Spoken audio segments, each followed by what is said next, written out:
بسم اللہ الرحمن الرحیم۔ السلام علیکم ورحمۃ اللہ وبرکاتہ۔ آج ہم تعلیم الاسلام پر مبنی وطر کے بیان کے اوپر بات کریں گے انشاءاللہ تعالی۔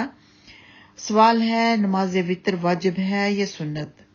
جواب ہے، نماز وطر واجب ہے، اس کے پڑھنے کی تاکید فرض نمازوں کے برابر ہے، اور چھوٹ جائے تو قضا پڑھنا واجب ہے، اور بلا عذر قصدن چھوڑنا بڑا گناہ ہے۔ آگے سوال ہے، نماز وطر کی کتنی رکعتیں ہیں؟ جواب ہے، نماز وطر کی 3 رکعت ہیں۔ اس کے 2 طریقے ہیں۔ پہلا طریقہ ہے کہ 2 رکعت پڑھ کر آپ سلام پھیر لیں اور پھر 1 وطر ادا کریں۔ دوسرا طریقہ ہے کہ 3 اگر آپ نے ٹوگیدر کر کے پڑھنے ہیں تو 2 رکعت کے بعد آپ مغرب کی نماز کی طرح قعدہ کے لیے بیٹھیں گے نہیں، اتحیات تو نہیں پڑھیں گی، سیدھے کھڑے ہو جائیں گے اور اپنی تیسری رکعت پوری کریں گے۔ یعنی 3 رکعتیں اگر آپ نے ٹوگیدر کر کے پڑھنی ہے تو اتحیات ایک ہی بار آخری دفعہ پڑھا جائے گا، اتحیات درود شریف اور بعد کی دعائیں 2 رکعت پڑھ کر بیٹھا نہیں جائے گا۔ آگے سوال ہے، وطر کی نماز میں دوسری نمازوں سے کیا فرق ہے؟ جواب ہے، اس کی تیسری رکعت میں دعائے قنوت پڑھی جاتی ہے، جس کی ترکیب یہ ہے کہ تیسری رکعت میں سورۃ الفاتحہ اور اس کے بعد سورہ اخلاص پڑھ کر آپ ہاتھوں کو اٹھائیں اور دعائے قنوت پڑھیں۔ اس کے بعد آپ اللہ اکبر کہتے ہوئے رکوع میں جائیں اور باقی نماز معمول کے مطابق ادا کر لیں۔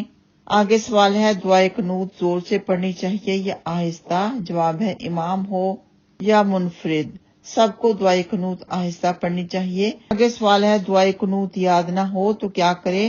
جواب ہے کہ اسے چاہیے دعائے قنوت یاد کر لے۔ مسنون طریقہ یہی ہے کہ دعائے قنوت پڑھی جائے، لیکن عارضی طور پر ربنا آتنا فی الدنیا حسنۃ وفی الآخرۃ حسنۃ وقنا عذاب النار پڑھ لیا کرے، لیکن اس کو عادت نہ بنائے، سون از پاسبل یاد کر لی جائے۔